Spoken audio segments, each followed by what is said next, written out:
The phone rang at exactly 2:07 a.m., slicing through the silence of Mira's small apartment like a blade.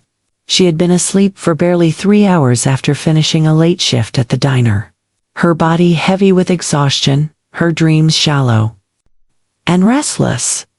She almost ignored it, almost let it ring into nothing, but something deep in her chest tightened when she saw her mother's name flashing across the screen.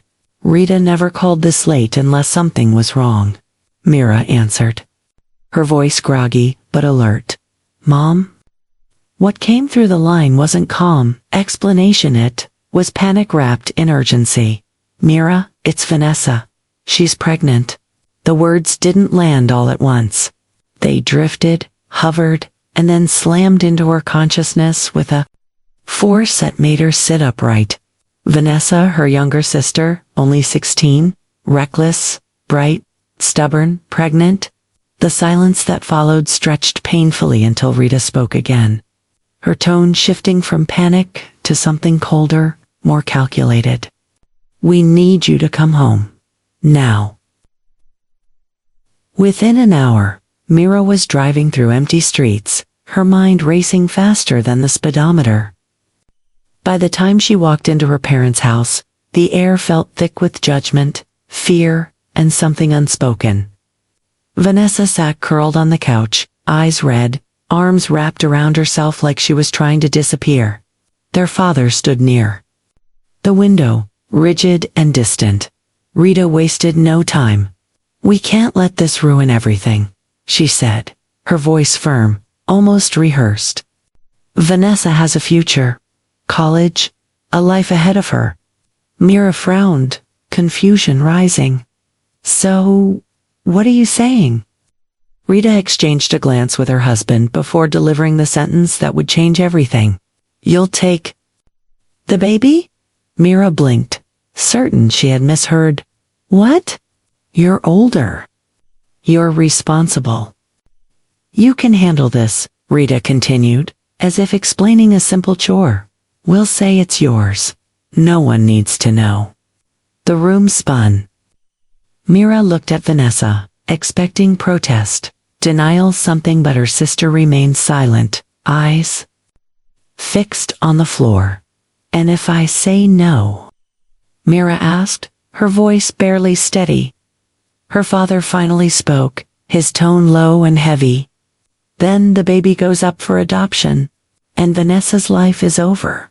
It wasn't a choice. It was a trap disguised as duty. Mira felt the weight of it pressing down on her chest, suffocating. Her full scholarship years of hard work, late nights, dreams of a different life, all of it flashed before her eyes. She had plans. She had a future. But then she looked at Vanessa again, at the fear in her eyes, at the way her hands trembled. And something inside Mira broke. Okay, she whispered. Just one word, but it cost her everything. The months that followed passed in a blur of doctor visits, whispered conversations, and carefully constructed lies. Mira told her university she was deferring enrollment due to family circumstances. She packed away her acceptance letter like it was a memory from another life. When the baby was born, a small, fragile boy with wide, searching eyes held him for the first time and felt something unexpected bloom in her chest. Not obligation, not resentment, something deeper, something terrifying. Love, Dylan, she whispered, naming him without asking anyone's permission. From that moment on, he was hers in every way that mattered.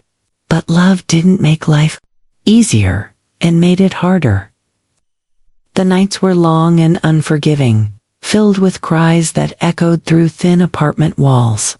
Mira moved out shortly after the birth, unable to bear the cold detachment of her family. She found a tiny place barely big enough for 2 people, took a second job cleaning offices at night, and learned how to function on almost no sleep. Every dollar mattered. Every minute counted. There were days she thought she might collapse under the pressure, but then Dylan would smile, or laugh, or reach for her with tiny hands, and somehow, she kept going. Meanwhile, Vanessa moved on as if nothing had happened. Within months, she left for Boston, chasing the life everyone had protected for her.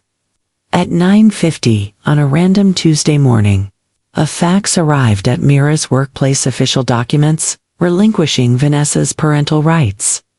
No call, no conversation, just a signature, a final severing. Mira stared at the paper for a long time, her hands shaking. That was it. No turning back. No shared responsibility. Just her and Dylan. Years passed, marked not by milestones of ambition, but by survival. Mira missed out on parties, friendships, opportunities, things people her age took for granted. While others built careers, she built a life around a child who wasn't supposed to be hers.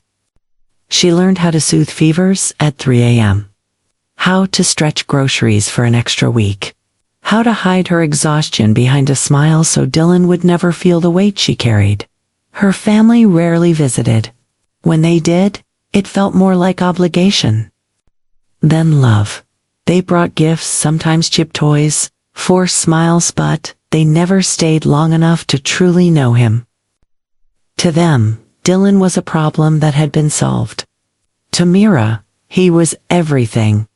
By the time Dylan turned 8, he had grown into a curious, thoughtful boy, with questions that Mira had always known would come. One evening, as they sat on the worn-out couch watching TV, he turned to her with a seriousness that didn't belong to someone his age. "Why don't I have a dad?" he asked. Mira's heart tightened. She had prepared for this moment, rehearsed answers in her mind countless times, but now that it was here, the words felt heavy and fragile. "Families look different for everyone," she said gently, brushing his hair back. Dylan nodded slowly. But he wasn't done. "And why don't I call you Mom?" The question hung in the air, raw and unfiltered. Mira felt something crack open inside her. For years, she had avoided pushing that title onto him, afraid it wasn't hers to claim. Afraid of crossing a line that had been drawn by biology, by lies, by a past she couldn't erase. But in that moment, looking into his eyes, none of that seemed to matter. "You can," she said softly, "if you want to." Dylan didn't hesitate. He smiled, a small, certain smile, and leaned against her. "Okay, Mom." And just like that, everything changed. The word mom didn't just settle into their lives, it rewrote them. From that night on, Dylan said it naturally, effortlessly, as if it had always belonged there, and Mira carried it like something sacred, something she had earned through years of quiet sacrifice. Life didn't suddenly become easier, but it became fuller, warmer, anchored by a bond that no longer felt borrowed or temporary. As Dylan grew, so did his awareness. By the time he turned 13, he wasn't just curious, he was perceptive. He noticed the gaps, the strange silences whenever extended family was mentioned, the way Mira's expression shifted ever so slightly when certain questions hovered too close to the truth. One evening, after dinner, he sat across from her at their small kitchen table, his eyes steady in a way that made her heart race. "There's something you're not telling me," he said quietly. Mira froze. She had always known this moment would come, but knowing didn't make it easier. For years, she had protected him from a truth that felt too heavy, too complicated, but now, looking at him, she realized he was no longer a child she could shield. He deserved honesty, even if it hurt. She took a slow breath, her hands trembling slightly as she reached for his, and then, gently, carefully, she told him everything. The late-night call, Vanessa's pregnancy, the decision that was never really a choice, the sacrifices, the silence. Dylan didn't interrupt.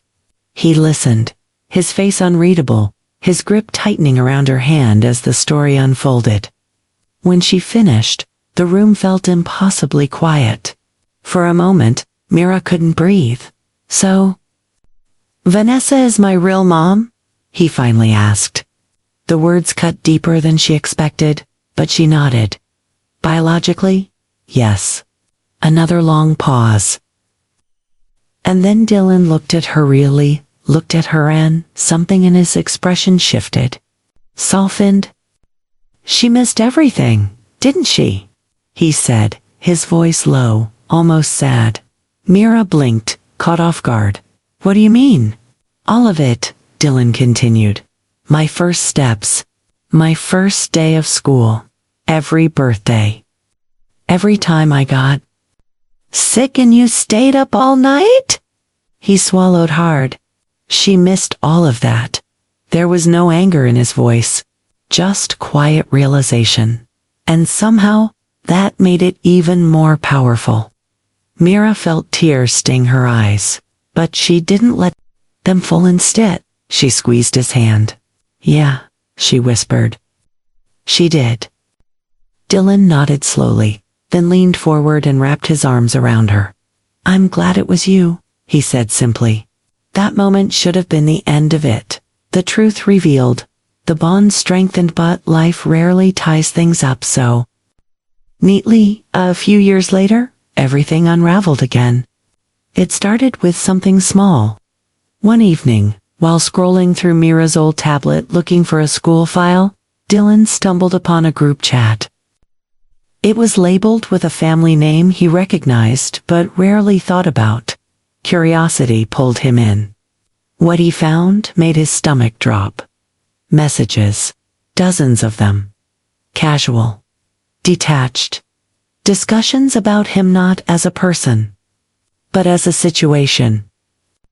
Vanessa might want him back when she's settled. We should keep things flexible. Mira knew this wasn't permanent. Dylan's hands shook as he scrolled, each message hitting harder than the last. It wasn't just the words, it was the tone, as if he were an object, something that could be passed around when convenient. He didn't say anything at first. He just sat there, staring at the screen, trying to process the quiet cruelty of it. When Mira found him, she knew immediately something was wrong. "Dylan?" she asked softly. He turned the tablet toward her without a word. And just like that, the truth she had lived with alone for so long was no longer hers to carry. "Mira?" Read the messages in silence, her face paling with every line. It wasn't shock. She had always suspected something like this, but seeing it laid out so clearly, so coldly, was different. It was betrayal, stripped of any illusion. "Is this true?" Dylan asked, his voice steady but fragile. Mira hesitated. Not because she wanted to lie, but because the truth felt like it might break something between them. They always thought they might take you back," she admitted quietly. "But I never agreed to that. Not ever." Dylan nodded, absorbing it. "So, to them, I'm just temporary." The question hung in the air like something sharp. Mira stepped closer, her voice firm now. "No. To them, maybe. But not to me. Never to me." Dylan looked at her for a long moment, then closed the tablet. "Good," he said. "Because I'm not going anywhere." That night changed something in both of them. It replaced lingering uncertainty with clarity. They weren't bound by obligation anymore. They were choosing each other. Every single day. Years passed. Dylan worked hard, driven not just by ambition, but by a quiet determination to honor everything Mira had given up for him. When graduation day finally arrived, it felt like more than just a milestone. It felt like a culmination of every sleepless night, every sacrifice, every moment that had led them there. The auditorium was filled with proud families, cameras flashing, voices buzzing with excitement. Mira sat in the crowd, her hands clasped tightly in her lap, her heart pounding as Dylan's name echoed through the speaker's valedictorian. The word alone felt surreal. But then something unexpected happened. As she glanced toward the entrance, her breath caught. Vanessa was there. Older, polished, dressed in confidence and success. And she wasn't alone.